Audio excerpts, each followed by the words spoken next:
Welcome to Norse Code, the #1 podcast for your Minnesota Vikings. I am your host and producer. My name is James Sagoshnik. Thank you guys so much for listening. And at the other end of the tin cannon string, we have our analyst and co-host. You know him from numerous blogs and podcasts around the internet, most notably from theathletic.com. He is useful human Arif Hassan. Arif, is this the first time that you are broadcasting from your new location? It is. I am in a home that I own, which is exciting news for me. This is exciting news for me. I'm in the basement, which is not an echoey basement. It's finished. And so hopefully I don't sound awful. James assures me that the only thing awful are my takes, but not the sound quality. Well, yes, I'm just trying to...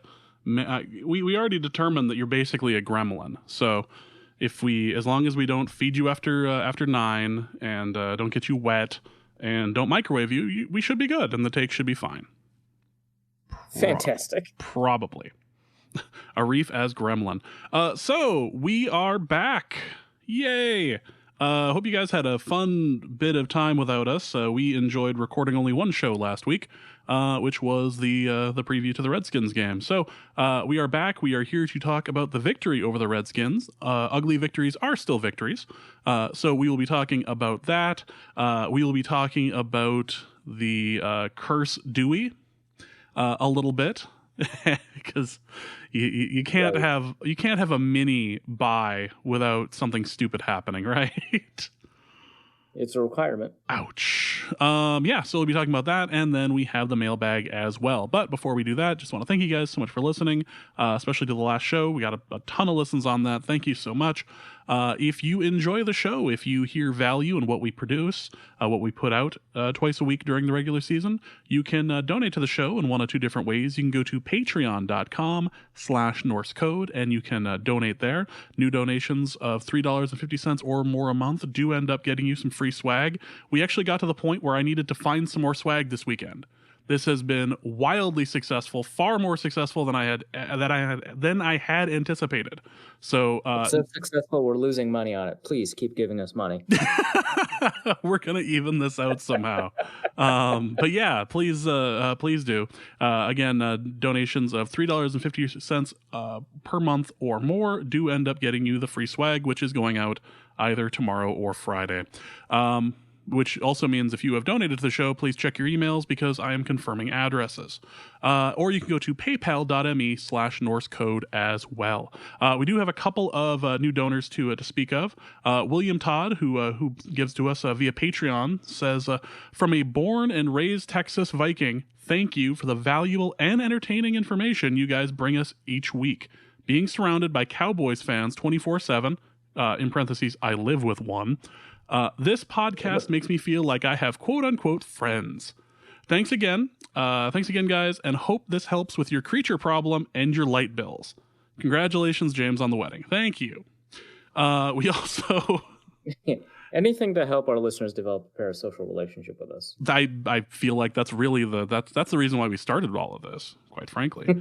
Also got a very nice donation from Luke Moore via PayPal. Thank you, Luke. That was very awesome. Thank you so much. And we also got a donation via PayPal from Ian Pauley, who says, quote, I hear one of your chairs needs WD-40. Fun fact, did you know the 40 in WD-40 is actually an homage to legendary Vikings blocking tight end Jimmy Kleinsasser? No time discrepancies between how long it's been around versus when he was born. Trust me. That sounds reasonable to me. Let's go with it. There's trust me, James. I listen, I'm shook. I am shook. There's those threads on Reddit every once in a while where it's like, what's the most believable lie that you can possibly tell? Like, I feel like that could be in there. I mean, that's a good one. Yeah, works for me. Also, an update on a pledge from Eric Burton. Eric, thank you so much. You do qualify for the swag. These things help us out with quite a number of things, including helping kind of get things situated in Arif's new recording situation. It helps us with stuff for bills, for storage, to keep the show ad-free, and it also helps with things like the live show, which will be happening on November 29th at Pedosky's in Seattle. I'm going to be putting out a whole mess of stuff on that since we are just about, are we actually a month away today? We are a month away as of the recording of this episode. So come out on November 29th. We'll be doing a special live edition of the show. We'll have, we'll likely have a guest. We will have all sorts of, we'll have all sorts of fun out there, and we'll probably have a good contingent of Seattle Twitter, of Seahawks Twitter, due to Arif's status in the community, especially if he ends up getting that digital marketing job for the Seahawks. God damn it! So come out November 29th to Pedosky's in Seattle.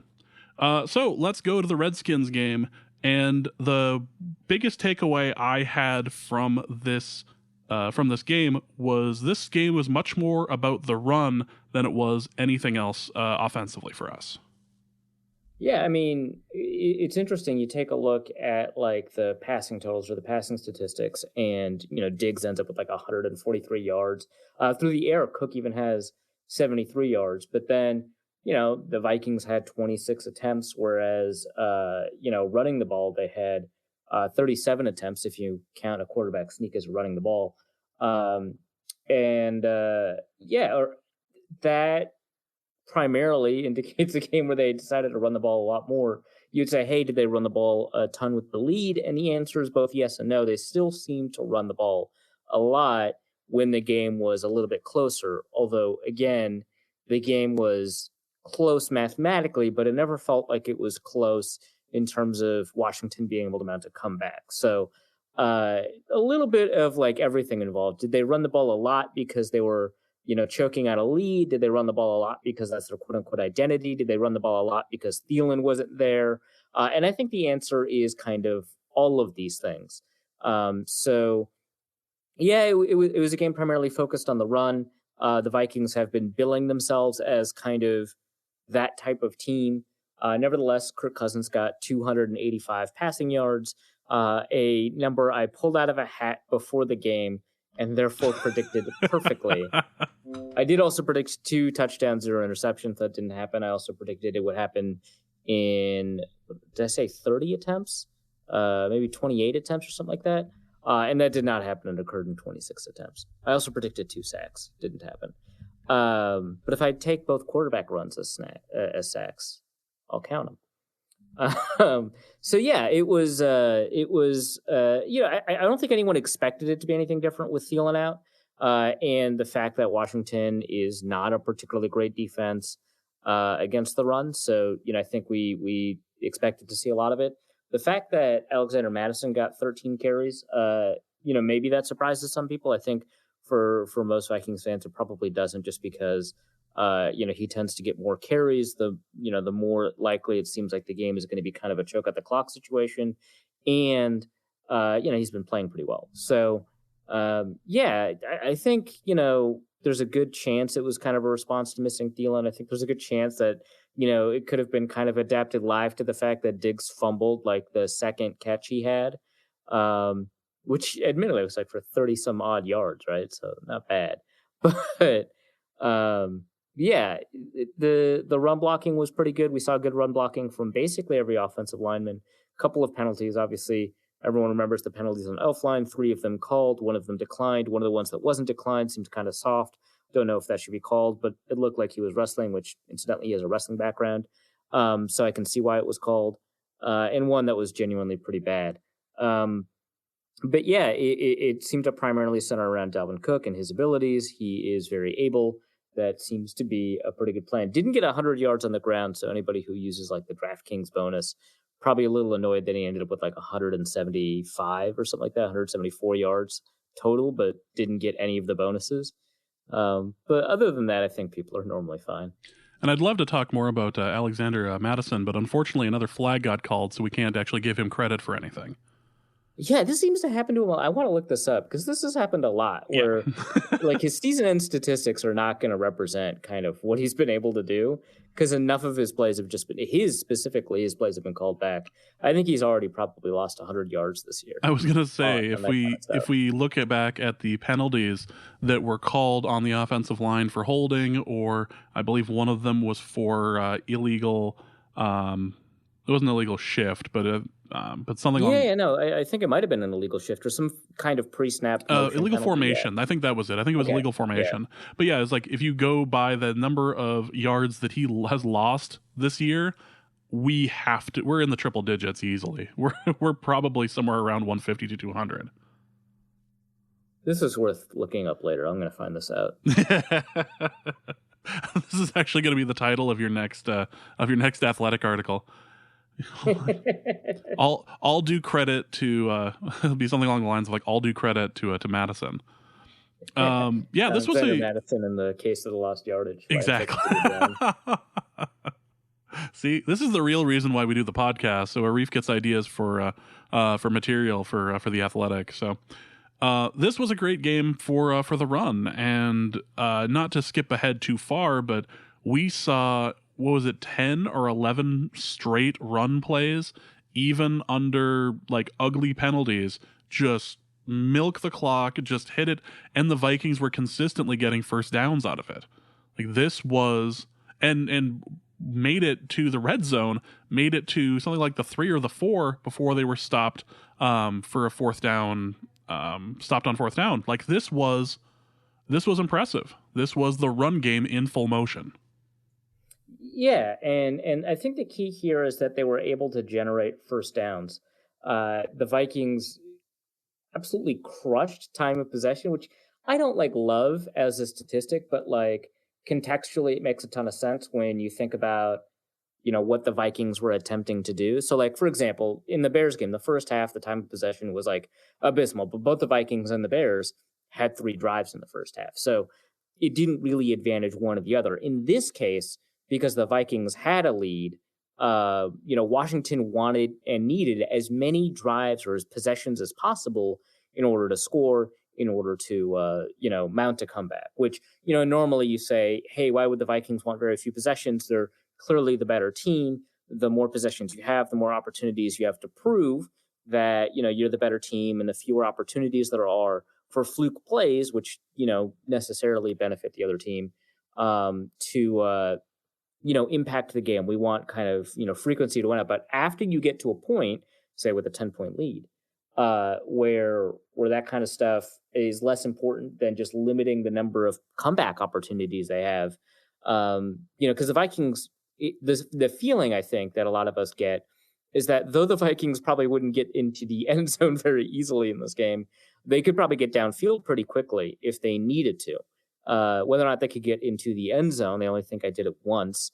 Whether or not they can get into the end zone, different story. But it seems like they could get downfield pretty quickly if they wanted to.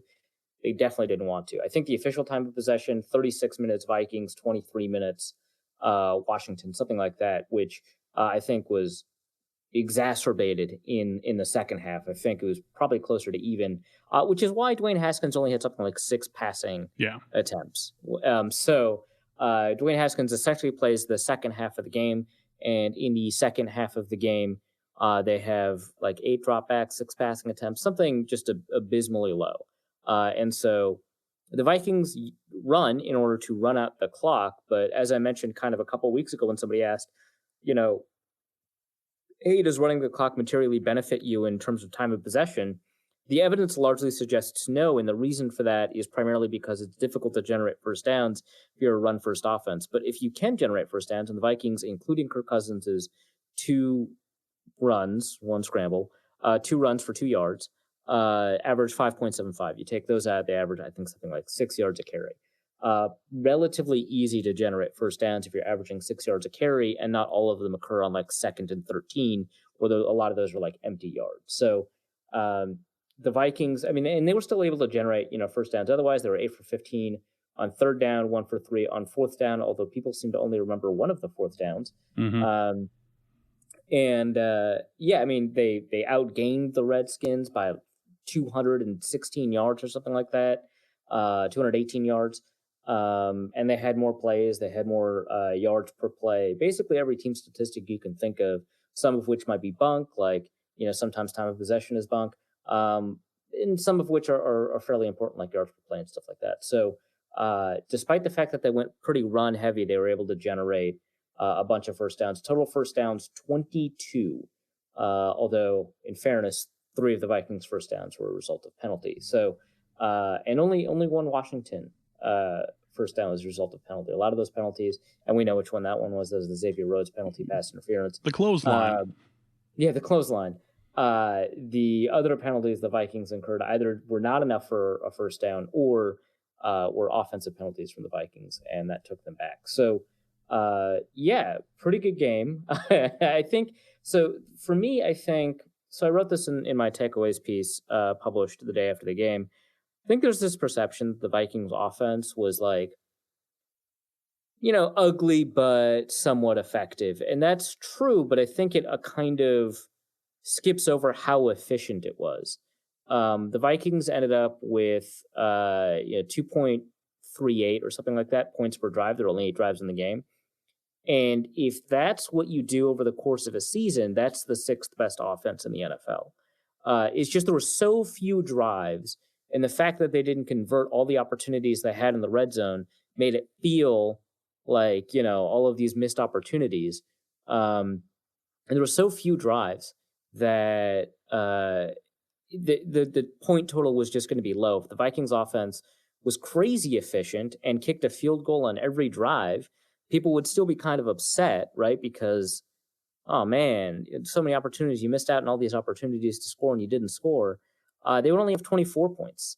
And a field goal per drive, 3 points a drive, would be enough to lead the league most years. Would have been second last year to the Chiefs, ahead of the Saints. Would be first this year out of any offense in the NFL. Field goal per drive, that's only beaten out by the 2013 Broncos, the 2007 Patriots, some really high-powered offenses. So 2.38, that's really good. Someone mentioned in the comment section of that article, hey, Washington's not that great of a defense. We expect more when they're going up against a pretty poor defense. This yards per drive stuff kind of doesn't matter. And I would argue that it does matter because they have the same number of opportunities to score. But it's a good point about opponent adjustments. And I would say, still scoring is one of the top 10 offenses. Because in terms of the total amount of points per drive Washington generally gives up, that's still well above average. So good job by the Vikings. The important thing going forward is getting into the red zone. So the Vikings entering this game were number 1 in red zone touchdown conversion rate. Seems weird to say, but it's true, 70%. But the most important thing about red zone offenses is getting into the red zone. For whatever reason, whether it's because of chance or because teams correct really quickly or whatever, whether it's an active or a passive reason, red zone conversion rate is fairly unstable. And I brought that up in my most recent mailbag. I'm not that concerned about, or in that takeaways article, I'm not that concerned about the Vikings red zone rate in this league, because either it'll be corrected, or if it's not corrected, it won't be because of any systemic failure on the Vikings' part. But I believe it'll be corrected. So they were pretty efficient despite this kind of stultifying, slow approach to the game, a relatively slow offense, whatever. They were still able to score. They got that one touchdown, right?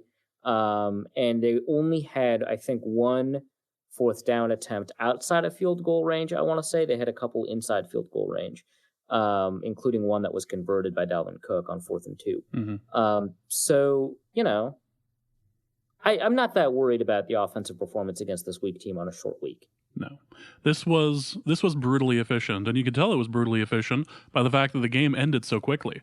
Just like, wow, we're done already.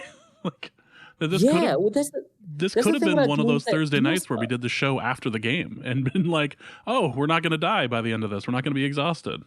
Yeah, we could have.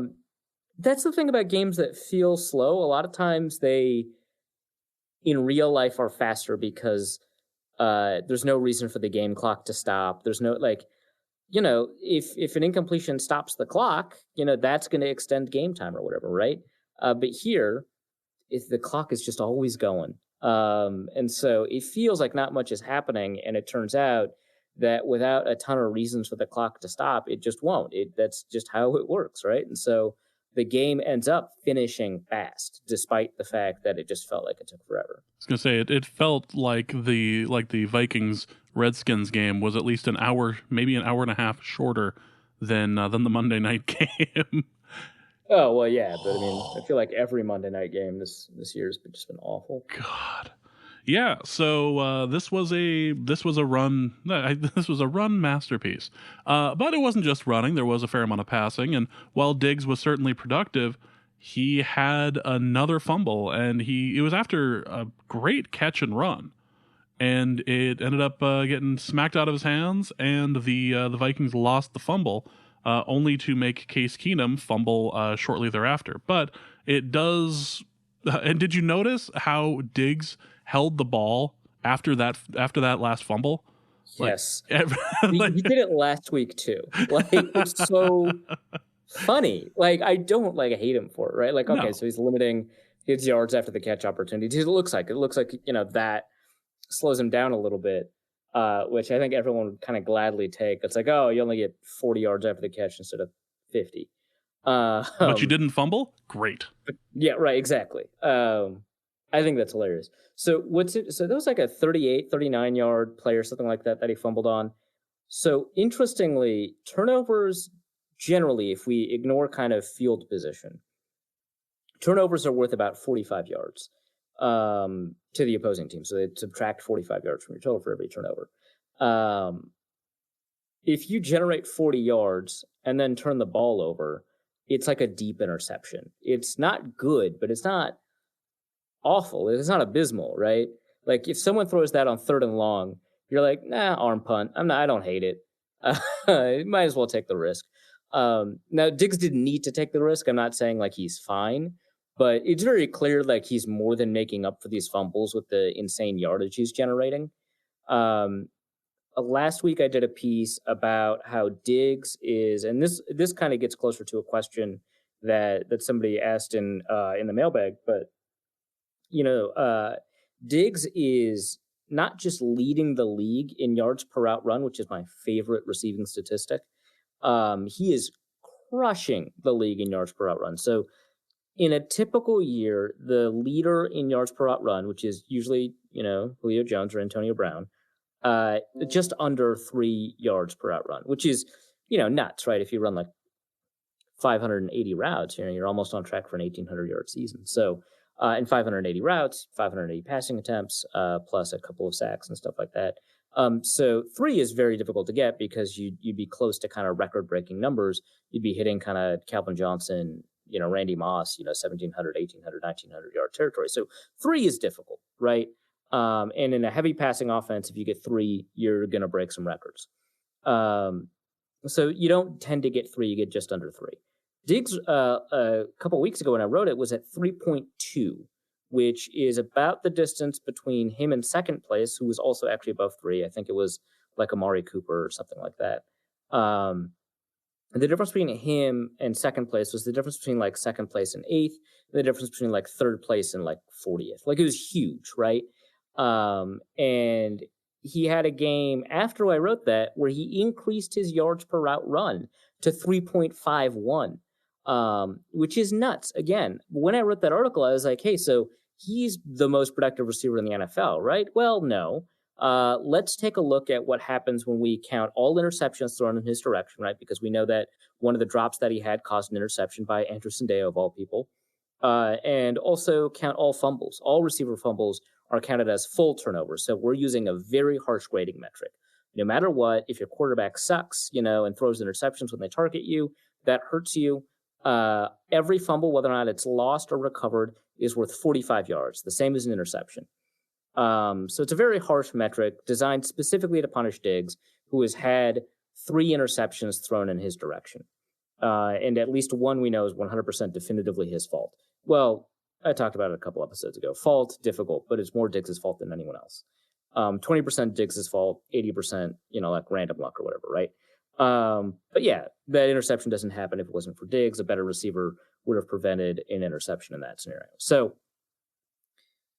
in a metric designed to kind of punish Diggs, he drops from 1st. So in adjusted yards per route run, where we use kind of the same formula that we use for quarterbacks with adjusted net yards per attempt.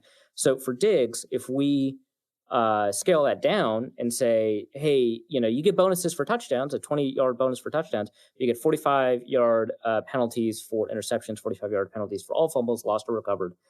Diggs drops from 1st to 12th. He is now above 12th. I haven't fully recalculated it, but that's wow. And he fumbled again. Like, that's wild to me that he could improve his ranking in a game that he fumbles in a metric design specifically and harshly. Can you imagine if in fantasy you get deducted 5 points for a fumble instead of like 1 or 2?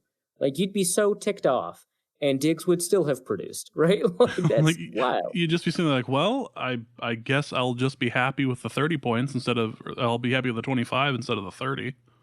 Right, yeah, exactly. And you're like, okay, well, maybe don't do that next time, but yeah. Keep it up. I'm just waiting for the Norse Code spin-off league that's like negative 25 points for a fumble. Those happen too often for that to be funny, I think. It's when the frequency is so high that it's not a throwaway play that it becomes an issue.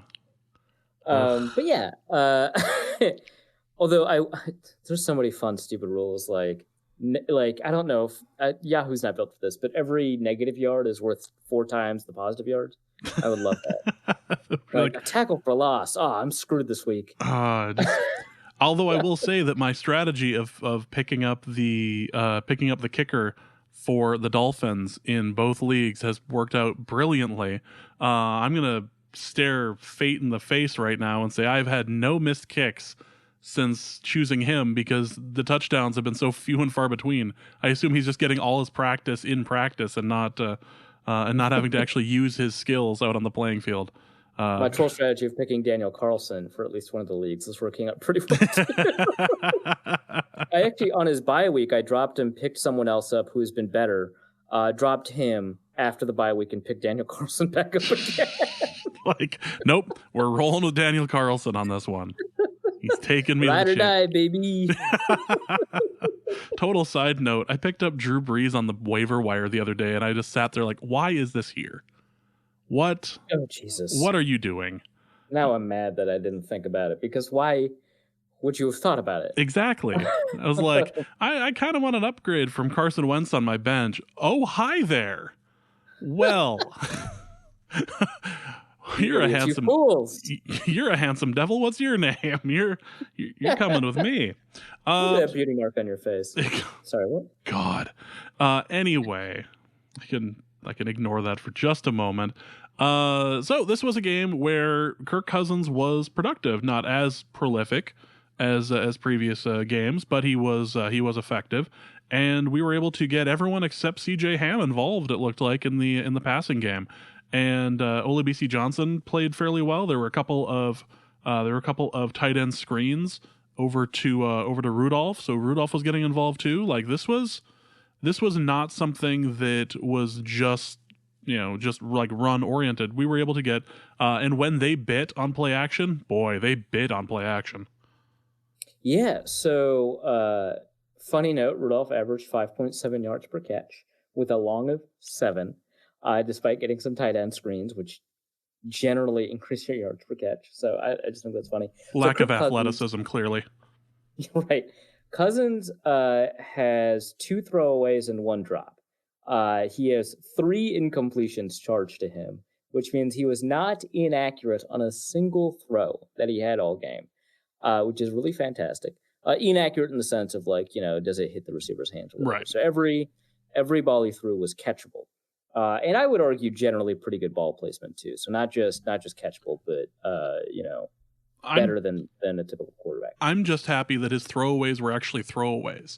Like, you could instead of interceptions in the corner of the end zone. Exactly. Like, he put more than the it's the whole, like, what do you think about somebody who just does the bare minimum? Like, it didn't actually go to the end zone, or it didn't actually go to the outside of the end zone. It was still catchable. Like, he was making those throwaways uncatchable, and that is what I appreciate. Like Ponder Hail Marys or anything like that. Exactly. That's what I appreciate about Kirk Cousins. Wow, thank you. Kirk Cousins' game recently is that he has increased the oomph that he throws those throwaways. Yeah, heaters on him. They are no longer catchable. But yeah, it was a drop by Dalvin Cook, who hasn't had drop problems this year, had drop problems his rookie year, but not in college, so I'm not too concerned about it, generally speaking. But yeah, accurate on every throw. Interestingly, without Thielen in the game, so Diggs is still productive, but the Vikings just don't pass that far downfield. They reduced the number of deep shots that they had significantly. Their average depth of target ratchets down really considerably. The percentage of passes behind the line of scrimmage jumps up. The percentage of passes, before 10 yards jumps up. The percentage of passes beyond 20 yards throttles way down. And the Vikings didn't need to be aggressive in this game. We already talked about that. So not a big issue, but it does give us some context for the accuracy rating. We know that Kirk Cousins is more accurate than most quarterbacks in the league when he's throwing deep, but also we know that there's been some notable deep misses. Mostly just Stephon Diggs, although also one to Adam Thielen this year. So a little bit of an easier assignment for him, but after kind of accounting for that, he still had a fairly extraordinary game. Does help that he was not under pressure a ton. He still got sacked 3 times for 12 total yards, which by itself was also kind of impressive. On the average, quarterback loses 7 yards on a sack, and he was able to average 4, so that's pretty interesting. But yeah, really great game by him. Washington's defense, when Quentin Dunbar was healthy, had at least one good cornerback, and also Josh Norman. They were able to kind of just slice and dice him and do whatever they wanted. A lot of it has to do with, tight end screens and, which are easy throws, and Dalvin Cook, which I think most of those are fairly easy throws. He had a pinpoint throw to Stephon Diggs down the sideline against Josh Norman. Really good game throwing the ball. Really great game from Stephon Diggs, Dalvin Cook, Olabisi Johnson in terms of receiving. Obviously, you want Diggs to hold on to the ball. But yeah, just generally like a really efficient performance.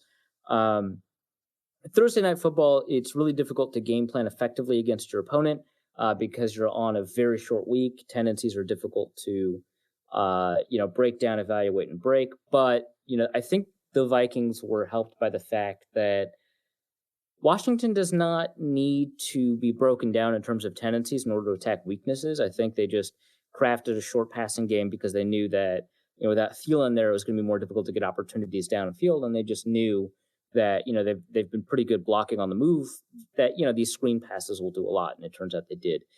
Cook obviously did a lot more with those screen passes than I think the blocking gave him, but the initial yardage was there too. So easy game for Kirk. He still, after adjusting for that, executed fairly brilliantly. On to the next one, I guess, for him, because that was really good. He's going to have a somewhat difficult test against the Chiefs. Their defense is not that great, but if Andy Reid continues pulling rabbits out of his head, whatever Jason Witten wants to call it, Matt Moore's going to find a way to score if he plays, or Patrick Mahomes if he plays. And so you're going to have to keep up. That might be the difficult part. And then the week after that, I think, is Dallas, and that's going to be difficult because they do have a fairly underrated defense. So we'll see kind of how that goes. But for now, he's crushing these average defenses and easy defenses, which, Washington seems to be kind of straddling the line where they're a fairly weak defense, but not as weak as like the Giants or the Falcons, but not as good as a defense as like Detroit, which, Cousins also crushed. Yeah. So yeah, really good game from him. The other thing that's worth noting, and we can kind of use this to transition to the defense, is that whenever the Vikings got in trouble by turning the ball over or something like that, that the defense bailed them out. Yeah, that helps a lot. And more obvious statements from Arif. The title of your first book. Yeah. So Washington is 0% in red zone conversion rate. One of those ends up being an interception by Anthony Harris, who had another pretty good game. Pretty great game. Did a lot like one reception to Paul Richardson, the monster. But yeah. The interception occurs on the heels of the failed fourth down attempt. We'll talk about that more in the mailbag. And also the fumble that I think was it Daniil Hunter forced, Linval Joseph recovered, I want to say. No, Shamar Stephen recovered. Occurs on the heels of the Diggs fumble. And then I feel like there's one more that like Linval Joseph did recover. Well, Linval had a sack, but I don't think Linval actually recovered a fumble. It might have been a half sack split between him and Hunter. Yeah. That forced the other fumble. So, yeah, Keenum did fumble another time, but I think Washington recovered that one. So, yeah, pretty good from the defense. Great red zone defense in particular. They don't tend to rely on turnover production, but obviously a 25% turnover rate in terms of turnovers per possession. Pretty good. Keep it up. We like that sort of thing. Before we go any further, let's talk about the decision to go for it on 4th down in your own territory, which Zimmer has said that it was the dumbest decision he's made thus far in Minnesota.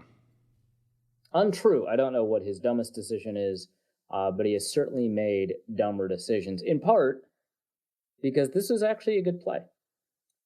So I get emails regularly from Edge Sports, which is a sports analytics firm, and I've done nothing with them because they virtually never talk about the Vikings because the Vikings have not been in high leverage situations for most of the year. They either blow teams out or they've gotten blown out. And in the games that might have been close, like Philadelphia, Detroit, they just haven't put themselves in a high leverage situation.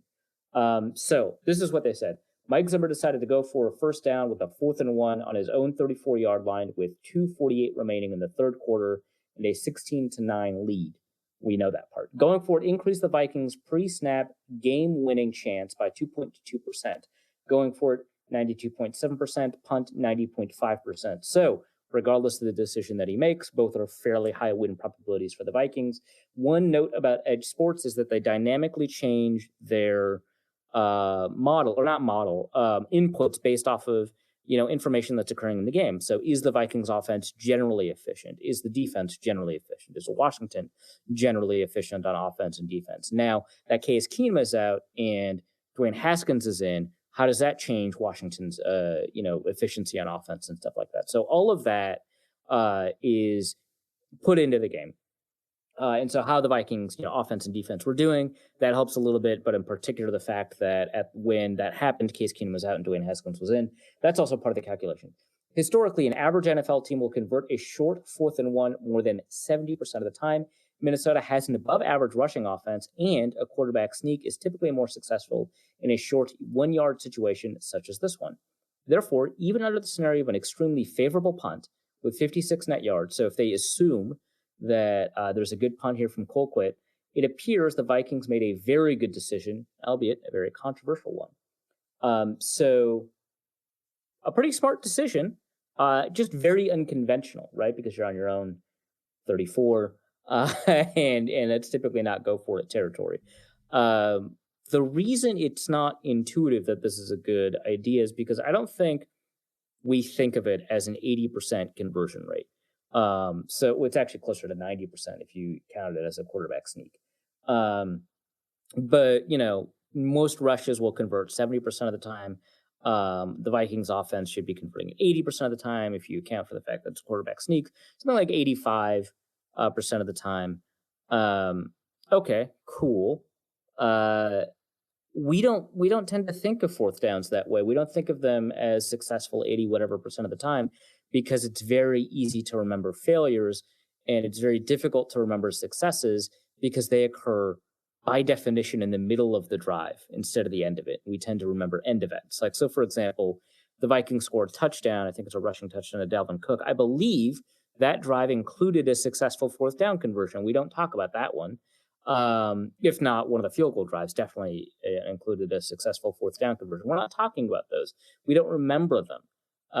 Successful 4th downs, unless it occurs a lot, like, the Eagles with either Doug Peterson or Chip Kelly, we don't tend to think about it. So it's not intuitive because we don't think about 85% conversion rates. We don't think, hey, this is going to convert 5 out of 6 times, whatever the math on that is. So we tend to remember the failures. So, okay, they get the ball on the 34. they're almost guaranteed 3 points. In this case, there was a very low chance of a turnover that ended up getting actualized. No worries. But, automatic 3 points with the possibility of more. Maybe they've got, 4 expected points. So that's a swing of, however many expected points from the failure, but it's almost 6 or 7 expected points. Now, one thing that PFF Moo tweeted out today, so Timo Risk works at Pro Football Focus. He did kind of Bucks-related analysis with data earlier. He actually tweeted out today that we think about these things the wrong way because we think of going for it as the risky situation and punting as the safe one, because punting has a very narrow range of outcomes on the play, whereas 4th and 1 has a wider range of outcomes on the play. But on the subsequent drive, it's actually a somewhat narrow range of outcomes because offenses tend to get back to that line of scrimmage that you gave up on a failed 4th and 1 at a very frequent rate, like almost an 80% rate, because you're asking an offense whether or not it can drive 40 yards. Okay. Most offenses can get at least 40 yards. So that's the problem. Now, obviously, when you take into account that they've got a bad offense now, that decreases the reason to go for it, but that doesn't eliminate it. So if you're up against, a better offense, it's all the more reason to go for it because possession is more valuable. And you're either giving up possession 100% of the time or giving up possession 20% of the time, but with, better field position. Is that field position worth the 5 times increase in possession? No, it's not. The no field position, I shouldn't say no, but very, very rarely is field position, again, because we're talking about 4th and 1 specifically, 80%, very rarely is field position worth 5 times the difference in possession. So how often does a good offense score on a 56-yard punt, let's say, from like the 34? So all the way down to the other side of the field. What is it, 34-yard, 16 yards, then you got another 40. So on their 20 or something like that, or on their 10. How often does a really good offense score from their 10? Not a ton, but they're pretty likely to get a field goal. How often does that offense score from your own 34? A ton, but not 5 times the amount in terms of expected points. So that's the difference, is that possession, 100% chance of giving up possession versus 20% giving up a chance of possession is the difference. So if you think about it like that, it's pretty difficult not to justify going for it on 4th and 1 until you're backed up inside basically your own 10. That said, I don't hate punting from your 20 on 4th and 1. I just don't love it. I get it. But you got to think about it just in terms of how many points do they score if they have the ball versus how many points do they score if they only potentially have the ball. So that's why I'm fine going for it. And it seems like most people that responded to my tweet about, hey, I actually kind of like the call to go for it, most people seem to also like it, but disliked the call. I said it really seemed like Cousins didn't know how to quarterback sneak. We got another question in the mailbag. Hey, is that actually true? And I don't know Cousins' specific quarterback sneak success rate, but I looked up every rush that he's had with 1 yard to go. Some of these include scrambles, so that's not great, but his first down rate is something like 85%. When I Googled Cousins quarterback sneaks, because I was wondering, hey, maybe someone else just looked specifically at quarterback sneaks, I didn't see the rate, but I did see a bunch of highlights from a bunch of different years about him successfully converting them, especially for touchdowns. So it seems like he does know how to quarterback sneak, but he just didn't execute it very well on that play. After the game, we asked him, hey, what the hell? And he gave a pretty good answer. He said both guards were uncovered in that situation, and you've got a sneak called. You don't audible out of the play into something else. You do the sneak, and the nose tackle was just too good.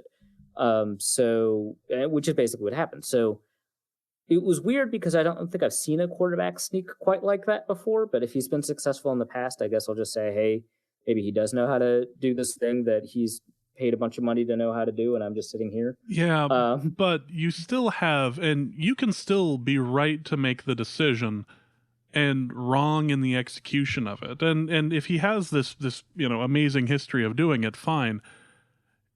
The way that they had done it, like he does. That's I don't know for sure, but he probably does. But right? Looking at it, you have the NFL's leading rusher going into the game and finishing the following week, who was successful picking up that fourth down earlier.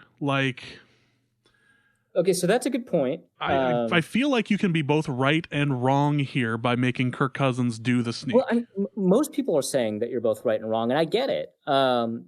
Is Dalvin Cook a better option? I think most of the time, the running back is not the better option than the quarterback sneak. In this case, okay, so let's assume Cousins is. So his first down conversion rate with 1 yard to go, and this I did the search really quickly, so I didn't actually exclude first and second downs, and I should have. It's around 88%, which matches the league-wide average around 85%. Okay, so fine. He's average at quarterback sneaks. He's no Tom Brady at it, but when has he ever been? Fine, average at quarterback sneaks. Dalvin Cook, he leads the league, and I didn't adjust for 1 yard to go, and I didn't adjust for loaded boxes, which this is. But I looked this up a couple days ago, so it includes the Washington game. Dalvin Cook leads the league in runs that avoid tackles for loss and runs that go at least 2 yards. That's what it was. And I was looking this up for something else because Dalvin Cook leads all running backs in explosive plays this year. He also happens to lead all running backs in gains of at least 2 yards, which means he's avoiding negative plays. Now, does that translate to this specific situation? I can't 100% say for sure, but I can say there's a good chance it does because if he's avoiding tackles for loss on 1 yard to go and stuff like that, and they haven't used Madison as a goal line back, they've changed them for series for a lot, and so he's actually gotten short yardage work and has been pretty successful. His success rate league wide is 13th in the league.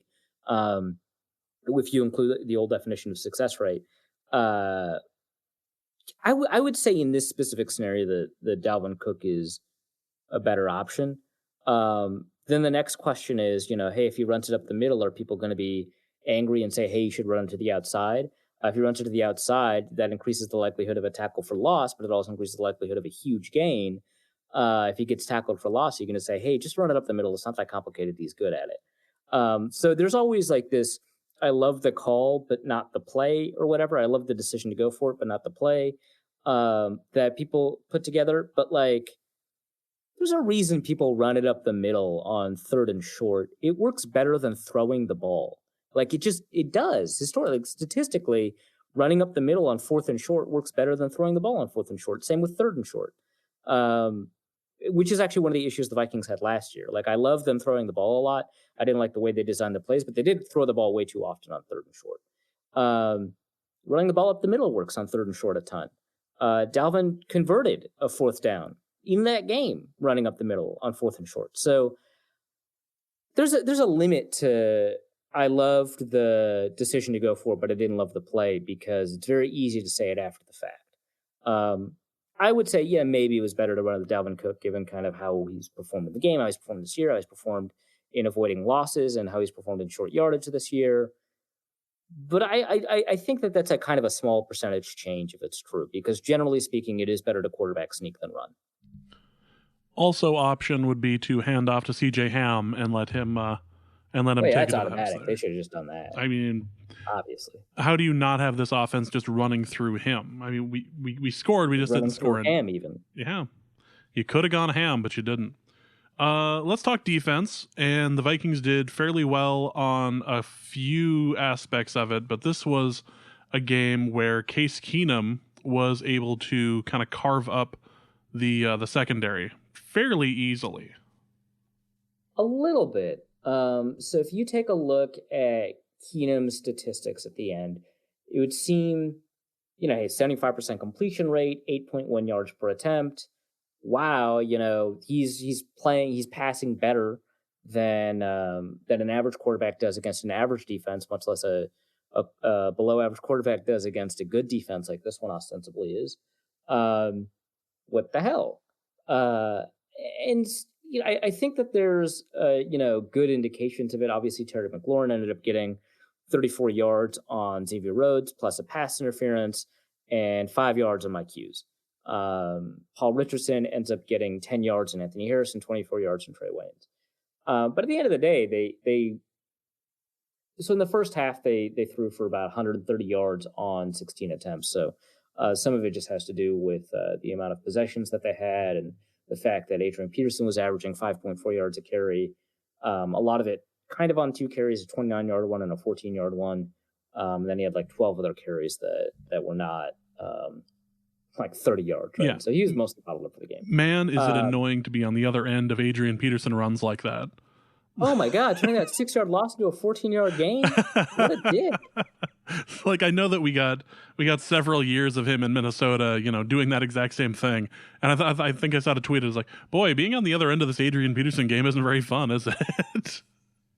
Right. And it's so Adrian Peterson, right? Because he averages 2.8 yards a carry outside of those 2 runs. Those 2 runs were pretty good, though. Oh, they were great. He just sat there like, how did he break for that? How did he move like that? Oh, I remember when he used to do that for us. Right, exactly. All right, let's cheer him when they announce him breaking the record then. Yeah, right, yeah. Well, sort of the record, like the breaking the barrier, 5th ranked overall barrier. Yeah. So Keenum did an all right job, but obviously he couldn't get it done in the red zone. And the play where they move into the red zone because of a pass interference, that wasn't a very accurate throw. And the Vikings were able to pressure him a fair amount. They generated 2 fumbles, which count as sacks. And his bounce pass. Right. Which that should have been a touchdown, right? But threw just a little bit too low, and the receiver didn't do enough. And it would have been it was actually called there was also a penalty on offensive, like holding that play too. So it would have gone backwards anyway. But that should have been a touchdown. That should not have been a McNabb-Wernberger. I believe that was Harrison Smith on Trey Quinn. But yes. So he had some inaccuracies here and there, but it seemed like he carved them up. A lot of people would say was on Xavier Rhodes, and I understand that because Xavier Rhodes gave up 46 yards, I believe, all of them to Keenum, 34 to McLaurin, and the rest to what's his name, Kelvin Harmon, who 12 yards to Kelvin Harmon, who had 1 reception in that game. It was that one. This is kind of interesting because I walk away from the game thinking, hey, man, Xavier Rhodes had a really bad game. I would argue the worst game of his season, which is a difficult thing to say about a guy who missed most of the game because of a concussion. Like, I don't want to, bag on a guy who's, definitely hurt. He didn't even get a concussion. He was cleared. He didn't get concussed. They just didn't put him back in, so never mind. They checked him, and then he just never came back in, Yeah, but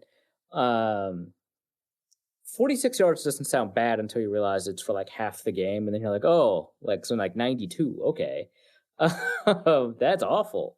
That would be the most yardage he's given up.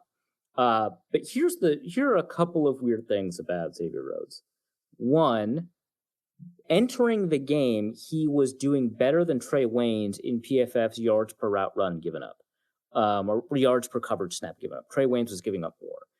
And if you take away, and again, PFF hasn't done this, and I do it every time, the 39-yarder to Devontae Adams in week 2, that changes things pretty dramatically. He's actually doing better than Mike Hughes in this statistic then. His completion rate given up entering this game, I believe, was better than both of them, Mike Hughes and Trey Waynes. And a lot of that, so it's not just the fact that he's deterring targets, which he is, but the targets are not necessarily being completed in his coverage. But, he's getting paid a lot. He gave up 2 touchdowns to Marvin Jones, which, by the way, were the only receptions he gave up in that game. He gets burned by Darius Slayton, of all people, deep. It's very easy to say, he's been having a bad year. And I would say he's not living up to his contract, but he's actually playing at above average level for a cornerback, despite the fact that the Vikings have stopped shadowing him, which is a good indication that the Vikings do not think he is the cornerback he once was, because shadowing was such a big part of what they wanted to do. When you ask Zimmer about it, he gets super defensive. Speaking of, he got super defensive after this game about Xavier Rhodes, but this was just no question a bad game from him. So that's what I walk away thinking. And I'm thinking about what Zimmer said after the game, because I mentioned he got defensive. And so I forget who asked. Courtney Cronin followed up on the question, but someone asked, "Hey, Xavier Rhodes gave up 4 completions and a pass interference. He was like, are you concerned about him or whatever?" And he basically says no. He's fine, and he gets really aggressive about it, which feels like you hit a nerve or something there. But he says Xavier Rhodes is taught on those plays not to give up the deep ball. And if they beat you on a hitch, that's on me. And he's pointing to himself. And so we have to adjust the coverage in that case. Now, he gives up a slant. That's on him. He doesn't have inside leverage on the slant, which is typically what you do when you're in man, because that way you can force them to the outside on a vertical route if they go vertical. And that means you've got the sideline as an extra defender to help you. So you need to take inside leverage to prevent stuff like in-breaking routes and specifically slants, and he doesn't do that. He doesn't get good contact. That slant happens. He gives it up. I believe that's the Kelvin Harmon one. He gives up one from the slot, a slot corner or a slot fade, whatever you want to call it. That is the pass interference. Good coverage for that play, actually. And then at the catch point, he flails and gets the guy. And so I'm watching live in the stadium, and I'm looking at it directly with binoculars, and it didn't look like he had made contact to me. I tweet that out, and people get kind of upset. But yeah, he did end up making contact. It's pretty clearly pass interference. Incidental contact, obviously, is not intending to interfere, but that's obviously not how the rules are written. That would be dumb. So it's interference, and he should be penalized for it. Which I believe marks his 7th of the year in 8 games. That's bad. That's truly not something that he should be proud of, but he might have just been influenced by all of the WWE SmackDown commercials that have been airing every single game.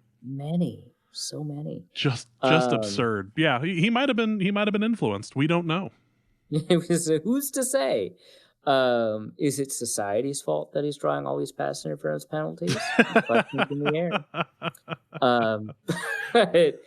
But yeah, so the other 3 completions he gives up are hitches. Some of them come. So I'm repeating a bunch of observations right now from Luke Braun. Follow him at Luke Braun NFL. I did independently come up with them, but he corroborates them in a thread I'll link in the show notes. So you'll remember to follow him. And this time I'll actually write the show notes. I was going to say, you're actually going to write the show notes on this one? I recorded at the apartment. I come back to the house. I didn't take my show notes with me, so I was just screwed. Anyway, now that I'm recording in the house, I've got my show notes on me. Oh. And I've got no excuse, and I won't regret this later. Well, I'm sure your chicken scratch will be very useful later. And so the reason that we're looking for it, that Luke and I were looking for it, is because Zimmer mentioned that, he wants Rhodes to stay on top. So is that what's happening? So a lot of these plays are man coverage blitzes, fairly normal stuff, with the blitzes. And we'll talk about how the Vikings were able to get to Case Keenum in a second, obviously for 2 sacks, but also Case Keenum does pocket magic, especially when he's in US Bank Stadium. So he's able to turn those pressures into almost nothings. But yeah, so Rhodes is clearly in man coverage with instructions. It seems like to prevent deep plays, because that's the worst thing that can happen, right? Because you don't have safety help over the top on those specific plays. So I'm looking at a bunch of plays where Xavier Rhodes is not targeted. Well, not a bunch of plays, 10 plays, right? Because he didn't play that many snaps while Case Keenum was still in the game and while he was still in the game. But I'm looking at these snaps, and he actually has pretty good coverage on McLaurin for those plays. And you can't really be too mad at it. But it's like an offensive lineman, right? Where, your mistakes are kind of what matter. And if you make enough mistakes, boom, you're toast, right? So is he kind of liable for those hitches? And I would say for 1 or 2 of them, or for at least one of them, maybe not, just in terms of what he's been asked to do. But I think, for example, blitz on 3rd and 1, he's in press coverage. He gets a hand on McLaurin. McLaurin turns into a hitch really quickly. He converts the first down. I think that's on Rhodes. I know you've got instructions to prevent him from going over the top, but you've got to kind of feel him out throughout the route, kind of know if he's going to break in. If he breaks in, you need to react really quickly. If you can't react quickly, that's on you. The play is asking you to do this, and you don't do it. If McLaurin accelerates through, I know it's tough. He runs a 4.35. You obviously don't. You never have. You ran a 4.45 at the combine, but you've got the sideline to help you. So you just need to trust that you can accelerate enough to be able to either push him out, contest the ball, or do whatever. Because you were in position on the slot fade where he does get past you, and you didn't need to do anything else because you created a tight window. The pass is inaccurate because of the tight window you create. And obviously on that play, you cause a pass interference. But for the most part, your coverage is pretty good. So I would say that some of the hitches are still on him. I understand where Zimmer's coming from. I don't think, I think if you're asking a cornerback to cover someone in man coverage with that safety help over the top with instructions to prevent them from getting on you deep, there should be kind of more latitude given for the stuff underneath, but that I don't think absolves you from like underneath stuff. So I find it interesting. We'll kind of see going forward if Rhodes's performance continues to dip. But I would argue that because it's been overblown this season, how Rhodes has been doing, that it'll be easy to look for dips as we continue going forward. But I would say he's probably not going to play a game this poorly again, which, mind you, I said that about Kirk Cousins in Green Bay. He did that in Chicago, but he's been good ever since, close enough. So he's just going to have a bad game in Kansas City and then turn it around for the rest of the season. Yeah, why not? That's like, you would take that, right? You're like, well, we're probably going to end up losing that game anyway. So yeah, that ends up working. So let's talk about the rush real quick against Keenum, because this was a game where we were able to get to the quarterback and get to the quarterback often, to the point where he was, I believe they listed him as out with a concussion, although I could be mistaken on that, and did not end up playing in the second half. But this was a game where we were able to get to the quarterback. We just couldn't really stop Adrian Peterson all that well. Yeah, so I think the final pressure numbers are not phenomenal. There's like 37, 38%, which is better than average, but not like stunning. But I would still argue it's a pretty good game from a pass rush perspective, and Keenum was able to manage the pocket pretty well, which is kind of one of the things that when he was with Minnesota, he did really, really well. So Keenum was able to escape some sacks. He was able to turn pressures into plays. I think he averaged 8 yards an attempt under pressure. So yeah, pretty good stuff from him. But the Vikings were able to force 2 fumbles. They're able to force short plays, even though he ended up averaging 8, and did a fairly decent job getting pressure. The blitzes worked pretty well. I think the Anthony Harris blitz, which I don't think he was the one that ended up getting the pressure, but the Anthony Harris blitz was a pretty well designed play defensively that was able to do some damage. So for the most part, yeah, I would say the Vikings did well from a pass rush perspective. I don't know that the Vikings did a very poor job in defending against Adrian Peterson, because, again, he only had 2.8 yards per attempt. He was not a very successful running back in this game. He had 2 big runs. The big runs hurt, right? But on the 14-yard run, no one was playing their assignment poorly. They got to him 6 yards behind the line of scrimmage.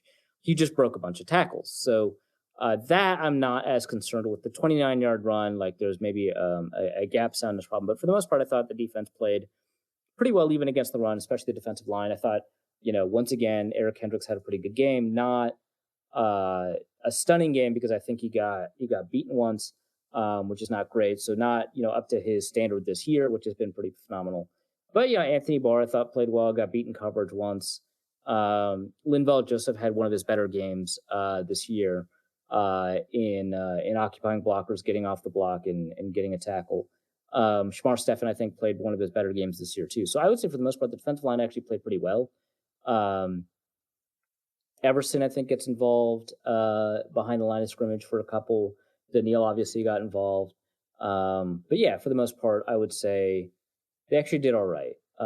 Not just with pass rush, but pressure. Oh, and Fadi, that's the one who ended up getting the pressure on the Anthony Harris blitz. That's it, because he was playing defensive tackle on that snap. That's right. So what else can we kind of glean from this game? I mean, some people have called it ugly. You've kind of said it wasn't really ugly. It was more efficient than anything else. Is there anything to take away from this other than the fact that the Vikings were able to win in prime time? Like, we were able to win a late game with the whole country watching and not play down to them necessarily? Yeah, I mean, trap games and whatnot. Right. Yeah, I don't think the only trap game in the Cousins era has been like the Buffalo game, right? So, although I don't remember the close games against bad teams that they ended up winning, so maybe there's some other trap games that they just happened to pull out of. But yeah, I mean, this was maybe like Anthony Harris didn't play as spectacularly as he has all year, so that's something to think about. But yeah, I don't think it's fair to take a ton from Thursday night games just because they're such unusual situations. Just like when you're scouting a college prospect, I actually put less stock in a bowl game for the opposite reason. There's a whole month where you're not playing football between the bowl game and the end of the season. So it's just kind of a different environment and atmosphere that doesn't really translate. I think the same thing is true of Thursday night football. I will say this, though. I think it's becoming increasingly clear that as Mike Hughes cleans up the coverage confusion mistakes that he had earlier in the season, that he is the best cornerback on the roster, which is great. He's also under contract for the longest and the youngest, so he's got more upside, and he's the cheapest right now. I guess, besides Mackenzie Alexander, who's not in contract next year. But I would certainly want to see him get more snaps, and not necessarily at the cost of Mackenzie Alexander getting snaps, because Alexander is playing pretty well too. So Hughes should play in place of both Rhodes and Waynes at different points in the game. I think that would be good. It would also keep both Rhodes and Waynes, who both have injury issues, but obviously specifically Rhodes. It would keep them kind of fresh for longer, so you wouldn't have to worry about it as much. Plus, it would just give them different looks to deal with. So that, I think, is a good positive takeaway. Also, I mean, Kirk was like, his accuracy was perfect, right? So good on that, especially with short recovery times. So the Vikings win. The Vikings will move on to Kansas City next, which should be a very fun game. And I suppose we do have to talk about the Dewey that Curse ended up getting in Minneapolis a couple of days ago. Got a Dewey and had a gun in the car. He was going on a closed section of 94. Yeah, they will get you for that, as it turns out. Yeah, which I don't think so he ended up getting like 5 charges. I don't know that the closed section of 94 was one of the charges, which is like very weird to me. They're just like, well, we've got 5. Yeah, whatever. Yeah, it's kind of like getting the Dewey when you're under 21. They're like, yeah, you had, we could charge you, minor in possession too, but yeah. Yeah, right. Yeah. Also, if you are friends with a football player who is currently getting paid by the NFL, cop to the gun charge if you're his friend. Cop to it. Nope, that's my gun. That's just going to end up being more issues for him, and it's going to mean that him being your friend is going to mean he's going to have like less money or less opportunity to make stuff in the future. Just cop to the chart. If you're a buddy of his, just cop to the chart. Be the fall guy. Exactly. You have how many people in the back? Like the guy throwing up, according to the police report. Like, no, it's his gun. It's his gun. It's not Curse. It's the guy who's vomiting back there. No, it's not my gun. No, it's yours. Like, he will bail you out. Yeah, he'll get you back later and then some. Yes, that is. I read that, and that was my only thought. I was like, why you need better friends. You also need a better support system, clearly, because you're driving around drunk as a professional athlete, knowing that if you get a Dewey, that you're going to end up getting suspended for a couple of games. But you need better friends if your friends aren't going to cop to that gun charge. Yeah, someone asked him, like, hey, so you ever thought about an Uber? And he's like, I'm not going to talk about that right now. Like, he actually just really supports the taxi industry. Yeah, I mean, good on him. Those medallions cost a lot. Just come on, man. and none of your friends like thought the same thing. Like that's also part of the Fall Guy thing. Is that I think part of being the Fall Guy is also like finding out situations where you don't have to be the Fall Guy, like because no one has to take the fall because we took a friggin' Uber. And we make light of this. Obviously, this was an incredibly dumb thing that he did, and he blew. Well, I'm glad he was not in an abandoned section in '94. There's no other cars around. Maybe that's why the cops didn't charge him. Well, for that. They went to a place where a cop was. Like that was the police report. What are the odds? That's incredible. Like that's the only other car on the road was the cop. It's like it's like getting popped for a Dewey in front of the police station. Like really? It does actually sound suspicious. What was the cop doing there, man? He was there to help. Yeah, this was all a setup, including the gun, clearly. On J-Ron curse. I think the thing that is most worrisome from this perspective, or rather I shouldn't say most worrisome. The most worrisome is that he is comfortable driving drunk. But one thing that adds to the worry is that he tweeted after the game. Actually, let me pull it up. I saved a screenshot because I'm awful. Because you knew that you were going to end up having to say it on one of 8 podcasts you were going to be invited on the next week. Yeah, well, if it was a star player, I would have definitely needed to. But J-Ron, you've been playing really well. I don't know that you're a star player yet. But yeah, he doesn't get any snaps in this game. Let's see if I can find it. Come on. I know I've got it. I just like the idea of you like taking a screenshot of this, with the idea being that he'll probably go and delete it later. Be like, nope, I got it. I can put this in my Vikings blackmail folder of my BlackBerry. BlackBerry, really? I'm at least 10 years behind in the past here. Killing it. On my Razor, on my Razor, I have this folder of Vikings blackmail. Moto Razor. Do you like my kick? It only interacts with other kicks, so please tell me.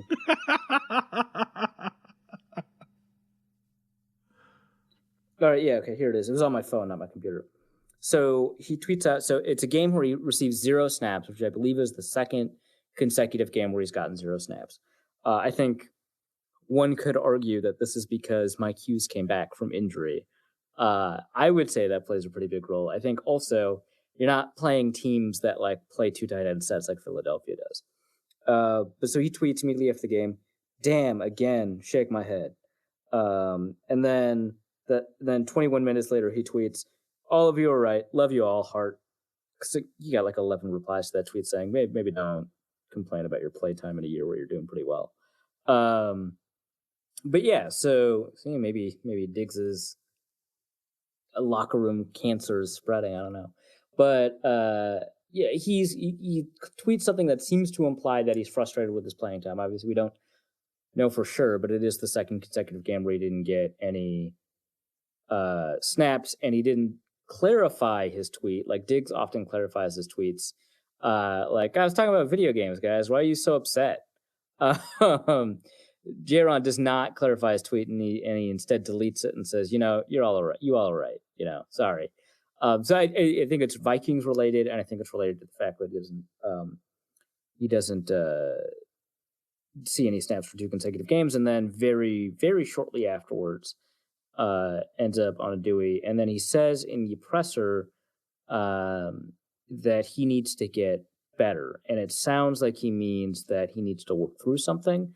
Andrew Kramer, the Star Tribune, ends up asking, "Hey, so a couple questions later ends up, so you said that you needed to get better. Is there a mental health issue that you're, or he doesn't say mental health issue, but is there an issue or something that is, you need to get better? Is there something persistent?" Essentially, is what he's asking. And Kerr says, "No, I just need to, get better at making decisions." But I think that there may be something that he might have to work through. And then obviously, I didn't want to tweet that out because it's very easy to take it out of context and say, I think, Chris has a mental health problem or he's got a drinking problem. And I don't know enough to say that that's the case. I just want to say that there are reasons to be concerned that maybe Curse isn't in the best state of mind. But I can only speculate, and I don't want to say, that he definitely has this or he definitely has that, and who knows. But that's something to be concerned about. That's worrisome to me. But it could all just be nothing. He could have just tweeted something, got drunk, made a bad decision, and genuinely meant that he needs to make better decisions. So, which is entirely not just within the realm of possibility, but it could even be probable. So, yeah, that's like, I think, more context to the story. It's kind of annoying. He's almost certainly going to get suspended for at least one game, but I would imagine more than that because it does violate the substance abuse policy, right? It's not like a failed test, but that's not the only version of violating the substance abuse policy. No, Dewey's do get suspensions, so I would expect that he would get somewhere between. I think the going rate for the first offense is 2 games, although I could be mistaken. I would imagine it's 2 games. Yeah. Well, let's go to the mailbag, and the first question is from David, who asks, "Where would you have Diggs ranked amongst the top receivers?" Yeah, so this is where I would say in the top 10, but certainly not at number 1, despite the fact that by some traditional metrics and some other advanced metrics, he is performing like the number 1 receiver. But if we include the drops and the fumbles, you can't honestly do that. But I think he's playing like a top 10 receiver despite those mistakes because he's just producing at this insane level. I do think he continues to be the best route runner in the NFL, and that's not my opinion because I can't, corroborate like how good is Juju Smith-Schuster at route running, how good is Amari Cooper at route running and stuff like that. For that, I lean on, people I trust like Mark Schofield over at Inside the Pylon or Brad Kelly, who used to be at the Draft Network, or Matt Harmon with Yahoo Sports, who qualify and quantify these things. And, they say that Stephon Diggs is the best route runner in the league, and I trust them because it seems like that could be the case. But with all these other problems, which again are relatively small given how much he's producing, I would say he can't be number 1, but I'd say he's just inside the top 10. So if you ask me to rank receivers, I don't know, because I can't think of him off the top of my head. Maybe Chris Godwin sneaks in there above Diggs. I don't know. He's playing really well. Some people are saying, this sounds very Trumpian, some people are saying, but there's a couple of people saying that he's playing better than Mike Evans. That seems like a fairly hefty claim because Evans is one of the most underrated receivers in the league, kind of occupying the spot that DeAndre Hopkins used to occupy. Now people kind of recognize Hopkins. It's kind of Mike Evans that's kind of next. But either way, he's playing well enough to qualify, and that would push Diggs down because I think Godwin is probably playing better than Diggs. But, is Amari Cooper above him? I don't know. Julio is probably above him. Antonio is no longer in the league, so it's easy to kind of move everybody up a spot. But yeah, I would say for the most part, he's playing like a top 10 receiver. Antonio's no longer in the league. I almost forgot about him. It's been nice and quiet without him for a little bit. Also, Kirk asks, with curses likely impending suspension, will Marcus Epps see some occasional defensive snaps at safety? I don't think so, in part because what Curse does is provide an answer to the classic matchup problem of receiving tight ends. And I don't know that Epps solves that problem because he's not 6'5". And so anything that you'd ask him to do in nickel, you can probably, I'm not going to say certainly, but you can probably get from Mike Hughes. Now, you won't get the run defense that I think Marcus Epps is probably better at than Mike Hughes. One reason he plays safety. But I think overall you're in a better spot. So I don't anticipate seeing more Marcus Epps snaps. But that said, I would anticipate him being like active on game day and stuff like that. He already is, but the next guy up. Yeah. Beef Booski asks, when will our defense finally match the high level of performance we see on the offensive side of the ball? There's a long problem with the Vikings defense not catching up to its offense. Just when will it end? Yeah, I think by the end of the year. The defense is performing like a top 10 defense, not like a top 3 defense in a lot of metrics. I think in points per game, they're like number 3, but that is a product of having so many games with so few drives. Points per drive that are outside the top 5. For a top 10 defense, not a top 5 defense or a top 3 defense like we're very used to seeing. It's interesting. Points per game would rank, the points per game they're giving up this year ranks 3rd. Last year would have ranked 1st ahead of Chicago. I just find that interesting. But again, product of a small number of drives. I expect it to kind of return. Even in part because I expect, I don't think that Zimmer is so caught up in the fact that he's the one that developed Rhodes. Like, I know Rhodes was drafted a year before he arrived, but he basically is the one that developed him into being a shutdown corner in 2017.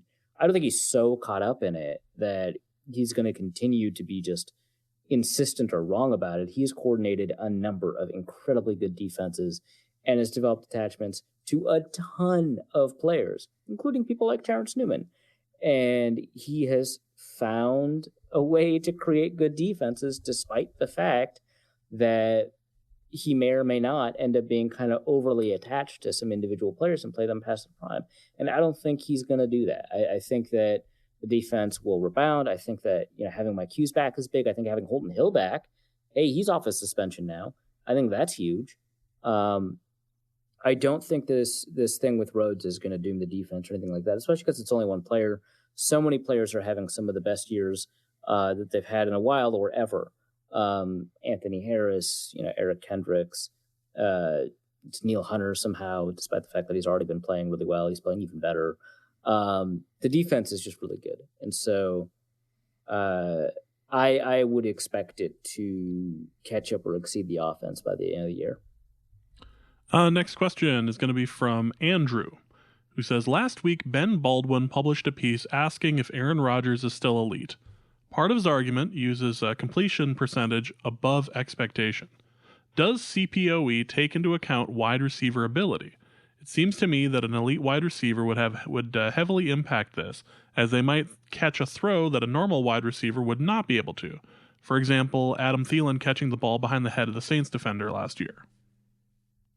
So, yes and no-ish.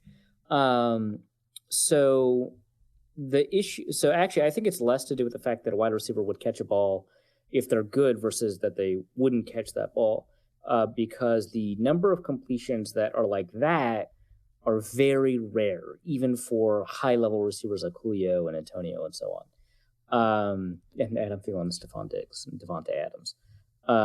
It's more that they get open further downfield on a more consistent basis.